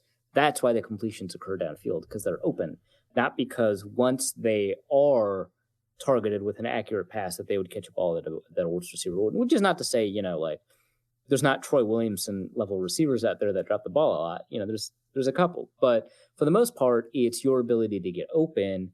And then from there, the other nuances that come into receiver play, like, your ability to catch it through traffic, catch contested, hold on to the ball when you're hit, that kind of stuff that comes into play. And I think for the most part, a lot of that has to do with getting open. So CPOE so completion percentage over expected, is crazy predictive even when quarterbacks switch teams, which to me, and Ben Baldwin has now since added or combined CPOE with expected points added to create his own model that is even more predictive than either of them. And he's even gotten rid of throwaways, which boosts Rodgers' score from like 12th to 10th or something like that. And I'll include some links to all of this stuff. Again, if I remember the show notes. If you remember the show notes. Sometimes you post them, and that's important. Well, most of the time, I've got like a 98% hit rate on these. Come on. That's really, in baseball, I would be a god. Yeah. There's your out of context Norse Code quote for the week. Right. As opposed to last week, which was, and I drafted him because I'm very smart, and showing that you were like. The reply that we got from a listener in one of our leagues showing me at the bottom of the league that he was in was beautiful. It was amazing. Good job. So CPOE basically takes a look at what the completion percentage you'd expect based off of how deep downfield someone is throwing, whether or not they're throwing to the middle or to the sidelines, which is a little bit different than the next gen stats one, which also takes into account whether or not there's pressure on the play, how close defenders are, and stuff like that, which is even more useful and apparently even more predictive, which is great. But you would think that this would prioritize quarterbacks who can throw deep downfield, but really, so here's something to put into context. Teddy Bridgewater has a really good CPOE and he doesn't throw deep downfield a lot. And it's because it subtracts basically the expected. So if you complete 50% of your passes downfield, when I think expected it's like 35, that adds you a plus 15. That's the same as completing 80% of your passes intermediate. So which Teddy can do, for example. So there is an impact that receivers have on CPOE. That's definitely true. But a lot of that has to do with kind of how far downfield you can throw, or whether or not you get access to throws like to the sideline and stuff like that you wouldn't get access to before, like Jordy Nelson on kind of back shoulder catches and stuff like that. And so Rodgers has to adjust to a relatively lower quality of receiver outside of Devontae Adams by, throwing routes that are just not going to be that far downfield or are schemed open, which are also just not that far downfield. But he's still completing more of those passes than typical, just not to the level that he was before, even if you only take a look at those intermediate plays. So I would argue that receiver quality is not a big driver for why Rodgers' completion percentage over expected is low. And I would also argue, so a lot of people, take issue with this take here that Rodgers is playing like an average quarterback because, hey, look at the quality of receivers he has. Hey, look at these just phenomenal drives that he's strung together in the past couple of games. Hey, he's making this throw that another quarterback can make. And all of these things can be true, but the problem is he's inconsistent from drive to drive. And so some games he'll have 3 really good drives, some games he'll have 2 really good drives, and there's not really a game where he doesn't have a phenomenal drive with some phenomenal plays in it. But he's just not consistent, even after you account for receiver quality. And here's the thing that really bugs me. If he's still elite, he should be elevating the play of his receivers more than, I think, the excuses that exist for him. He's got an elite pair of tackles with him. The interior is not as strong as it's typically been for him. But if he can't overcome, because he's got one elite-ish receiver in Devontae Adams, and he's got elite tackles, and he's got a really good receiving running back. Like, how good does his supporting cast have to be before? This is like the same thing with Cousins. Like, Cousins only operates with a really good receiving supporting cast. So when he puts up elite numbers, we, I think, correctly say that's not all on him. He requires a really good or a really good supporting cast. Well, does Rodgers require a good supporting cast to put up high level numbers? If he does, wow, that sounds a lot like Cousins. So, which is obviously the shape of his talent and ability is not the same because he puts together these individual plays that very few other quarterbacks can do in the NFL. Like, basically right now it's Patrick Mahomes and Russell Wilson, and that's kind of it. But, he's not doing the play-to-play consistent good stuff that elite quarterbacks do. So I don't buy most of the responses to this. I wanted to make some comment about how you were literally comparing Cousins and Rodgers. You're like, well, see here, they're basically interchangeable in this sort of situation. I talked myself a little bit out of that. I was waiting for that and be like, you might need to get some air. I realize that his play has declined recently, and he's not as what's the word I'm looking for, consistent as he has been in the past. But you might need to get outside of your own takes for just a moment. I'm only in the context of how people talk about supporting casts, like, oh, he needs an elite supporting cast in order to put up elite numbers. Interesting. That sounds like another quarterback in the NFC North, not named Mitch Trubisky. Curious. Yeah, his name is Matt Stafford. Next question is from Raul, who asks, which Viking would have profited most off of their likeness in college? Dalvin Cook, I think. Unquestionably. He was the driver of that offense with a bad offensive line and a team that has a huge market. So you take a look at... So I answered this right away because we got this question right before the show and I noticed it and I kind of like it a lot. In part because the NCAA said that they will allow, this is very confusing, they'll allow athletes to profit off their, I'm not quoting directly, profit off their likeness in a manner consistent with the collegiate model, which is a nonsense statement because currently the collegiate model does not allow them to do it at all or receive any compensation for their work. If you think that they should not receive monetary compensation for their work, we fundamentally disagree, and you're wrong. But everyone seems to be pointing to the return of NCAA video games, which I can't imagine is like too much money for athletes. Like, no, how much do NFL players make off of Madden? Not, I have to assume not much, or it's part of like some collective bargaining thing where everybody gets like tree fitting or something. Yeah, and I would imagine that there would be a college version of the NFLPA, which has even less bargaining power than the NFLPA does somehow. That would negotiate a collective rate that would be distributed to all of the football players, and then probably a bonus if you're the cover athlete or something like that. But I can't imagine it's too much. Either way. So they say that it's kind of a confusing statement. It's a small step in a series of much larger steps that need to be made for NCAA 2020 or 2021 to come out, which I've been watching a ton of NCAA 14 franchise plays on YouTube because I'm a poisoned person. Truth can confirm. Yeah. Hey, what do you watch on Netflix? Netflix? You mean things designed to entertain you with good writing and character and plot development, and also there's other things on Netflix that are not that? No, I watch trash YouTube. I watch like Let's Plays. Yeah, I've been watching a ton of NCAA 14 franchise stuff. Go Kalispell Warhawks. But yeah, I would say Dalvin Cook is the most likely to profit off his likeness. I'm trying to think. There's not a ton of other big teams. I don't think Cousins gets a ton from Michigan State just because of he didn't seem like he was a star there. Like he was like a pretty good quarterback, but like it's not like, RG3 at Baylor, right? He would have made a ton. I can't think of another, because obviously like the guys that were big fish in small ponds are in small ponds. That's not a huge market. Daniil Hunter at LSU was not super productive. I don't think he'd profit a ton off his likeness. Everson Griffin, that USC team is stacked. He's not going to stand out, right? So, like, Adam Thielen at Mankato State, super tiny.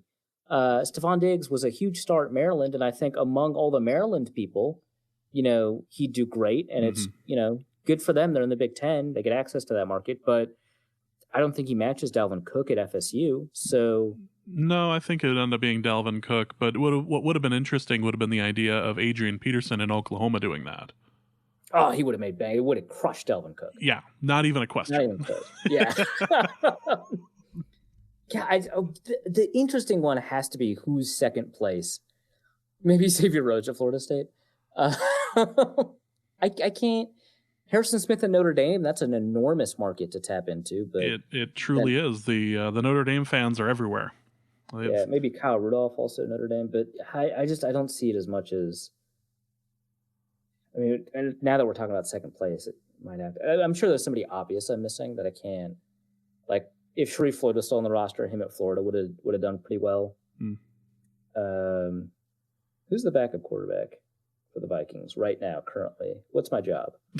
What is your job? It's not Trevor Siemian. Who is it? We argued about this forever. We did, Sean actually. Mannion. Yes, Sean Mannion. Because it's not Trevor Siemian, it's Sean Mannion. Yeah, he wouldn't have.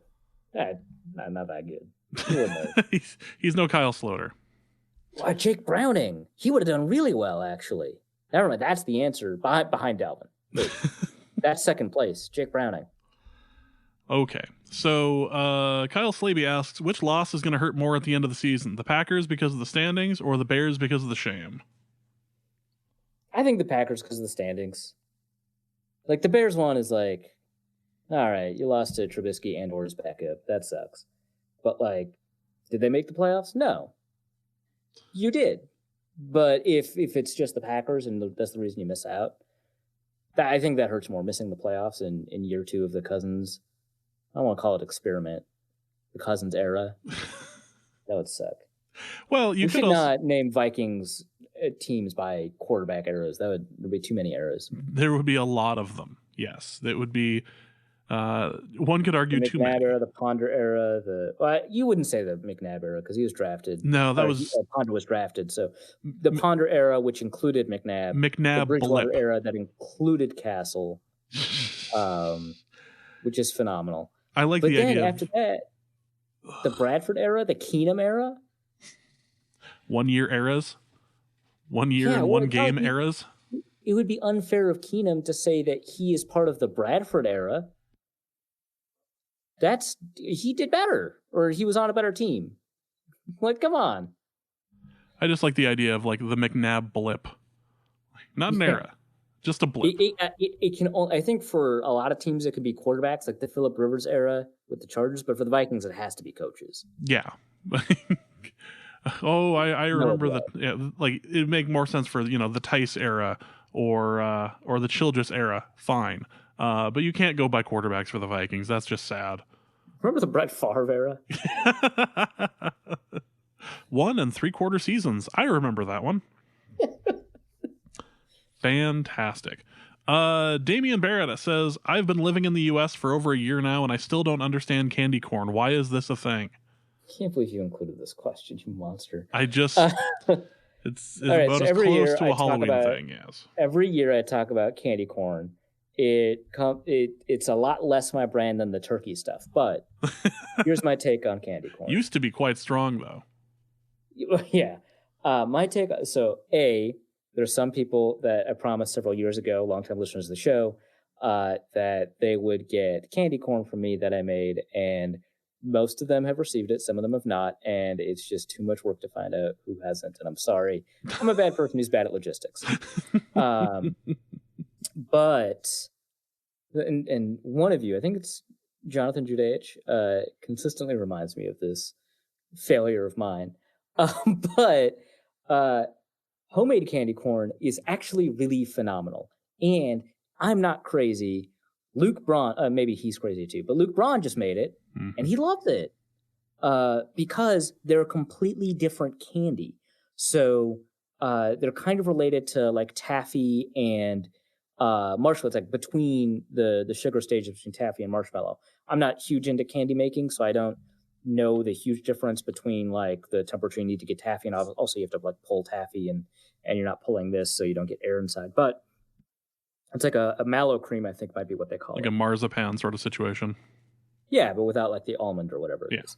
But yeah, that is what candy corn originally was, and you'd shape it like what corn, I guess. I don't know why it's called that, but you'd shape it into this triangle shape and call it candy corn because candy is confusing and you just call stuff. But it's really good, and if you can find mallow cream candies, I would recommend that you do that, but you got to make sure, and here's the thing, that it doesn't have too much carnauba wax in it. So modern candy corn, especially sold by Brock's, I think is the company that sells all the SAM recycled candy corn every year. So the candy corn that you tend to buy in grocery stores is primarily made of, it doesn't even have any mallow cream in it. And if it does, it's a small mix. It's primarily carnauba wax or carnauba wax. And that is a food grade wax, which sounds worse than it is. Like I'm not the kind of guy that's like, oh, I don't know what chemicals are in my food. It's got a funny name. I don't recognize it. I don't really care about that. I think, people who care about like chemicals in food, 95% of the time that are wrong, and the other 5% of the time they're scientists that are like, hey, this chemical is legitimately concerning. But food grade wax is used all the time, very often on fruit to make it look more appealing. In grocery stores, you don't notice it. It doesn't taste like much, and it washes off under hot water. Wax by itself is already like chemically, it's I think pretty similar, if I remember correctly, to like oil. So whatever, right? The thing is, it doesn't taste like anything, like I just said. But candy corn is primarily made of it. So, and some people have eaten enough candy corn that they've gotten used to it, and some of them even like it in terms of store-bought candy corn. But that's not what candy corn was, and the culture and tradition that created candy corn for it to be sold in the first place has so perverted candy corn that now people hate it, and it's actually really good, and I'm upset. Candy corn, when made at home without using carnauba wax or carnauba wax, is good. I just wanted like Battle Hymn of the Republic, like slowly building behind you. Just I don't even like hate the processed food industry or whatever. Like, hey man, everybody needs to eat food at different price points. And like, if that's all people can eat, that's fine, so long as it's safe to consume and you're not like screwing people. But like the tradition of candy corn has been destroyed by the candy industry. You gave us Reese's peanut butter cups, and thank you. But then you also destroyed candy corn. Cannot believe you. What color is your soapbox down there? I'm just curious. I can't. My keyboard is glowing orange for Halloween, so I'm gonna close enough. Drunken Viking asks, is benching Andy Dalton a reward or a punishment? It's got to be a reward, right? I like the idea of Andy Dalton getting out of Cincinnati next year and trying to be a Bear instead. Like, just so that was the primary trade rumor, which is so hilarious because it's like, everybody's giving up on Mitch Trubisky, huh? Weird. But so this is my ideal scenario. The Rams didn't already pay Jared Goff, did they? Yeah. They re-signed him last year. What a dumb move. The ideal scenario is that he becomes Sean McVay's new Madden joystick or whatever. Do you play Madden with a joystick? No. But just proving that he can do it with anybody. Yeah. Andy Dalton is like the perfect, because you got to have you need to be able to execute a system when everything around you is going right. And 2015 proved that Andy Dalton can do it. Obviously, Kirk Cousins can do it. We just talked about that. You need to have some amount of arm strength. You need to have some ability to move, which, he can move a lot better than Jared Goff can. You've got to have some accuracy when the pocket is clean. You've got to be able to operate under a wide variety of offensive schemes, which Jared Goff can because he worked in the Bear Raid and then he worked in another system and he was working with the Sean McVay system. Obviously, he did poorly under Jeff Fisher, but everyone did, so that doesn't count. Andy Dalton would be perfect for Sean McVay. But that's not happening because they just signed Jared Goff to a stupid deal. Yeah. I don't know. I'm kind of curious who Andy Dalton's going to accidentally start for.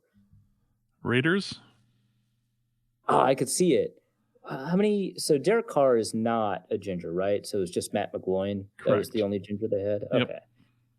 Well, you got to bring that back. Well, I feel like it's important. I feel like we should be writing letters to the entirety of that, and maybe not the coaches, maybe not the staff, maybe not even the owner. No, you do. Yes, the owner. No. Davis you don't. Ginger. You don't do it to Davis. You do it to Davis's barber. Ooh, okay, yeah. Well, that actually just might be himself, right? Well, considering the haircut, yes, it's entirely possible. Although he apparently gets private airplane trips to his barber to get that haircut. So actually, yes, his barber. Yeah, so you're right. To his barber. Hey, man, do you feel lonely being a ginger with terrible hair? Have I got the solution for you? You know who Andy Dalton. You know what your dad would do. Okay, yeah, that's perfect. But yeah, I think Ginge, baby, Ginge. But yeah, I think ever since the Matt McGloin era, which some Raiders fans still cling to, some of them are like, Matt McGloin, best quarterback Penn State's produced in the past 10 years, which, actually, yes. But, some Raiders fans, maybe they can find themselves falling in love with Andy Dalton. I'm just trying to think of positive things that have happened to Penn State in the last 10 years. Hey, they're ranked. They're going to play Minnesota. Good for them. I don't know if that's necessarily a positive for them, but Chris asks, how badly do you want Le'Veon Bell, or this is after the trade deadline now, so how badly did you want Le'Veon Bell to get traded back to the Steelers? God, that would have been amazing. What it kind would of... never happen, but obviously it didn't. But the takes, so good. James Conner's only had one good game. It was the last one. Yeah, and he got hurt. What kind of trade would carry that level of contextual hilarity? God. So Washington trading Adrian to the Vikings would not be nearly as funny. No. It's just not. So I can't. Brock Osweiler to anybody, that's pretty funny. Although he officially retired, which is great that he felt the need to announce it. And then the breaking news folks decided that was worth an announcement. Great job all around. Fantastic. You're doing terrific. You're right. Ryan Tannehill back to the Dolphins. No, they didn't. And like, it was, No. the Le'Veon Bell stuff was weird, right? And so you had to hold out, and the Steelers were like, "What are you doing?" Oh, no, that's not funny. It's sad. Never mind. Wow. Well, I was thinking like Antonio Brown back to the Raiders, and I was like, nah, he should be out of the league forever. Screw that. Yeah, that's Um, you've managed to burn that many bridges. You're probably done. yeah, well, nah, he's no longer in the league. Tavares Jackson to the Vikings would be good. That'd be good, but not on that level. If Dez Bryant was still in the league, the idea of him being traded back to Dallas would be hilarious. Yeah, it would be. But there's not anybody in the league right now that's just like that. Well, I'm sure our listeners can come up with some, but I can't think of any off the top of my head that are nearly as funny as the idea of Le'Veon Bell to the Steelers. Yeah, that would have been gold. Got it. Sam Darnold to the Patriots. That's good. That's hilarious to me. So it also involves the Jets. Something. Well, that does help, and maybe the. Although Josh Allen to the Patriots and then he becomes a tight end, that's good. Ooh. But he has to become a tight end. Well, yeah. Alex asks, which 0-8 team is more likely to finish 0-16? Well, so there's only two left, right? It's Miami and Cincinnati. It's got to be Miami. So we've got a first pick bowl. Yep. Because they play each other. Yeah, that's going to be great. I can't wait to see them bench their starters and have them win. Oh, my God. I mean, that's the thing is like, for the coaches want to win because they're both first-year coaches. The players want to win because it's their job, and if they don't play like they want to win, they could get hurt. And also, they're basically auditioning for whoever the next coach is or whatever is good. They're auditioning to be in the part of the era that wins and or another team. So they want to win. Mm-hmm. So it's really, if the GM finds some way to suspend all their players before the game, which is certainly possible. Oh, you live in Miami. Well, have I got a rap sheet I can pin on you? Pick up the charge. So yeah, I think Cincinnati wins that. They were able to hold Seattle close. They were able to be. I think they were in another game this year that was kind of close. Miami hasn't been. I mean, the closest they got was this last week. They covered against Washington, but like that counts. Covering does not equal wins. Well, no. I'm just saying who has shown the most ability to get closest to winning, and I think that's Cincinnati. So. Cincinnati wins on the scoreboard. Miami wins for most of the rest of the year. I'm just trying to think if there is a game on the Dolphins' schedule this year that they could win. The rest of the season for the Dolphins, as I'm pulling up right now, at home against the Jets, winnable. Well, maybe. Yeah, that's winnable. At the Colts. At home for at home for the Bills. Nope, although the Bills are overrated, but that's not close. They go to the Browns. That's, I guess, kind of winnable, but like not as much as the Jets. They are at home against Carson Wentz and the Eagles. Very winnable. That's absurdly winnable, quite frankly. Yeah, that's not even close. In New York, I'm going to chalk that up as Cincinnati's most likely to go undefeated. Yeah, now that I'm looking at this, I'm starting to think that. And then they are in New York for the Jets, in New York for the Giants. Then that's kind of winnable. The Giants. The Giants game is winnable, I think. Kind of winnable, yeah. Depending on Daniel Jones has had like one good game this year, right? Yeah. Yeah, it's winnable. Then the Bengals, and then they go to Foxborough. And that's going to be a loss. You don't say. You just don't win in Foxborough. The Dolphins have a possibility of winning at least 3 of those. Yeah, that's 3. Plus the auto win you get for playing Carson Wentz. Oh, yep. That is a league rule now. Yeah. Who does Cincinnati have? They've got like... I'm pulling it up right now. The rest of Cincinnati's year is the Ravens go to Cincinnati. Then you have the Bengals going to Oakland. I could see, but no. Steelers at Cincinnati. Nope. Steelers are a mess, but no. Jets at Cincinnati. Oh, they also play the Jets. Mm-hmm. There you go. So they both have the AFC East, but Dolphins get them twice. Yep. They go to Cleveland. Winish, winnable-ish. Patriots go to Cincinnati. That's a loss. Nope. Especially because it's earlier than the Dolphins one. Patriots might rest in Week 17. That could help. But yeah. Cincinnati, that's a loss. And then obviously the Dolphins game, and then then the Browns go to Cincinnati. So so that's close. I would say, yeah. So I would go with the fact that Cincinnati seems to be a slightly higher quality team. Plus, I think the fact that they're switching quarterbacks is an actual attempt to win more. Ryan Finley's a rookie quarterback, so they might actually be trying to see what they have in him instead of trying to figure out if they need to draft a guy in the first round, and maybe they could trade down in the draft, so maybe the draft spot's not that important.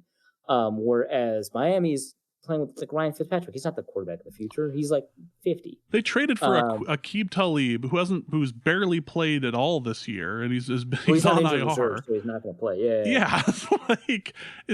They traded him for to get a draft pick. They traded a future 7th to get a current 5th. So we had a reader send in a question that I can't seem to find anymore about how it appears that the Dolphins are now run by the same family who ran the Cleveland Indians in the movie Major League, based on their personnel decisions. I'm having a hard time arguing against that. God. Brad Davis seems to think that we're two separate people now, or our specialties are kind of switching. James, I know this is a stretch, but if Josh Gordon gets cut from the Patriots, like it sounds like it's going to happen, should the Vikings take a look at him and cut 11, or Luke's favorite 2016 draft wide receiver? He can be a burner, he would be cheap, and has high upside potential. What do you think, James? That all depends on how his salary is put together, because I'm fairly certain that we can't afford a ham sandwich at a gas station with our current current salary cap. So if the Vikings relieve themselves of Josh Doxson's salary, it's after the trade deadline. So the problem is, after the trade deadline, everybody hits waivers. So Doxson hits waivers. Somebody else picks it up. That's great. I don't think the Vikings offered him any guaranteed, so you're probably in the clear for his salary, and that'll give you enough room for Josh Gordon, who, if he hits waivers, only costs $900,000. The Vikings have about $700,000 in cap room right now, according to the NFLPA. $1.2 million according to over the cap. So there must be just some like incentives or other bonuses in here that are counting for stuff. But they get rid of Josh Doxson's salary off of IR. And he should be healthy enough soon to be able to do that. You get Josh Gordon in, who is also on IR, but if he's waived, he doesn't have to be on IR anymore. Which it sounds like the Patriots are going to do. They save themselves $1.2 million in cap space if they do that. So, and this is all detailed in an over the cap article I'm going to link about the Patriots kind of gaming the Josh Gordon situation to protect their salary cap. It's kind of funny. It's a loophole in the CBA, but.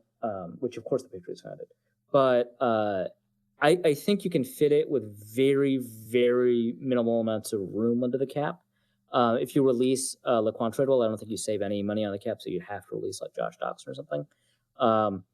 But I would like it. I think it's a good move. I don't think he's ever going to repeat his, 2013 year, but he was clearly valuable enough for the Patriots to start for them. He got a couple of receptions. He obviously wasn't as good as he was, but he certainly, I think, is outperforming, what you'd expect of a wide receiver 4, or now that Adam Thielen has been hurt for a game, although he's coming back, wide receiver 3 in this situation where somebody else gets hurt. So I think he's certainly better than that. Obviously, you have to be concerned about whether or not he gets like repeated suspensions and something like that, and I'm sure the Vikings are very sensitive to that because of Holton Hill getting 2 suspensions in a row, plus Jaron Kearse just getting a Dewey right now and probably getting a suspension. So I'm sure they would stay away from it because of the issues they've had, but I would say it's a smart move.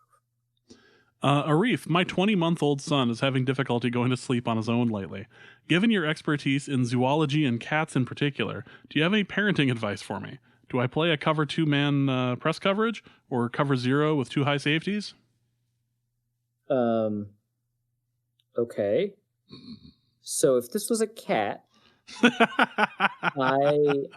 I want that to be the episode title. So if this was a cat. We have a cat cage that is, so the problem is that cat kennels are not large enough for cats to stay in for an extended period of time, which duh. there are dog cages that are actually pretty good for cats to stay in for extended periods of time. We have a cat cage. We'd bring that into our bedroom, and that's fine. Problem solved, because I don't need to worry about if my cat can't fall asleep if he's alone, because who cares what that's going to do to him long term when he's an adult and he has to get a job. Is this like the scene in Scrubs where I have to tell you that pet cage and baby cage are not the same thing? Like, you can't just. I'm just saying if this was a cat. I didn't say. He asked me because of my expertise in zoology, which I have to admit I have none. But because my girlfriend's a pet behaviorist, I have some cat knowledge, which I'm not applying here. I'm just saying I would let the cat sleep in our room. That doesn't take a pet behaviorist. Although, pets do have more separation anxiety than people give them credit for, and it causes actual distress. You got to look into it. I'm just saying, treat your pets better. Play harder with the 20-month-old. Just wear him out. That way, he actually does end up going to sleep. And when actually, that works with cats too. Actually, yeah. I should have gone with that. Yeah, just play him out, and he will let you know when he's overly tired, because he'll start doing that overly tired dumb thing, or have that look on his face like he's just been to war. That's your sign he needs to go to bed. So just play with him extra hard. Don't dismiss the cage thing out of hand. I mean, we're not advocating the placement of children into cages. That is something that I would have thought that Arif would have been against, but here we are. And I mean, it's a little different. So let's just make fun of Arif for a little bit. Don from Ohio asks, when is Arif's last day with Norse Code, since he's taking the Seahawks digital job? Also, will Arif's new job require him to have a stand-up desk? And if so, how many phone books will he need to stack to reach the keyboard? Most standing desks are adjustable, right? He is assuming that you would still need that to hit the minimum level of adjustable. I'm not Lindsay Young short, which, sorry, Lindsay. I could be at standing desk. More likely. But also, I'm not taking the job with Seahawks Digital. Shut up. More likely to happen: the Ohio State University makes the college playoffs and wins a playoff game, or the Vikings make the playoffs and win a playoff game. I mean, obviously it's the Ohio State one, but he just wants me to say it. Yeah, obviously Ohio State. Mm-hmm. James, how much did you pay the babysitter, or how much did you tell the babysitter you would pay them to watch Little Hannibal while on your honeymoon, and when did they realize they were going to be killed? When they noticed the only food in the house were condiments, and Arif's book, and they found Arif's book on how to cook a human? Aw, that's too bad. I didn't pay my parents anything. I should probably get them something nice. Eddie asks, and I include this because I might need your help on this.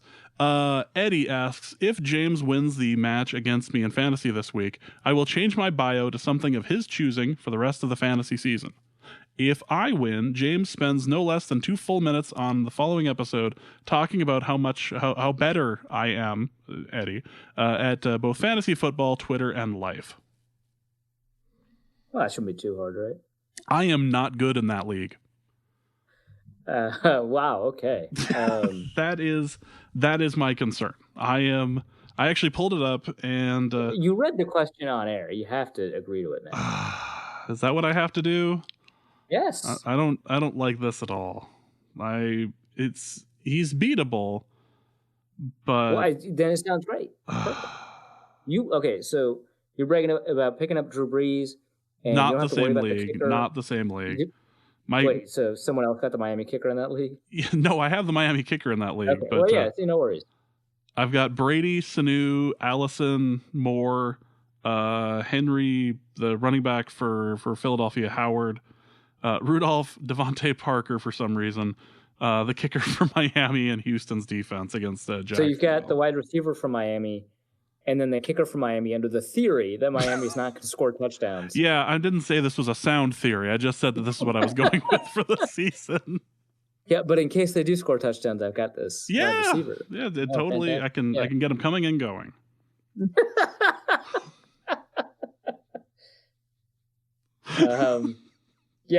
James agrees.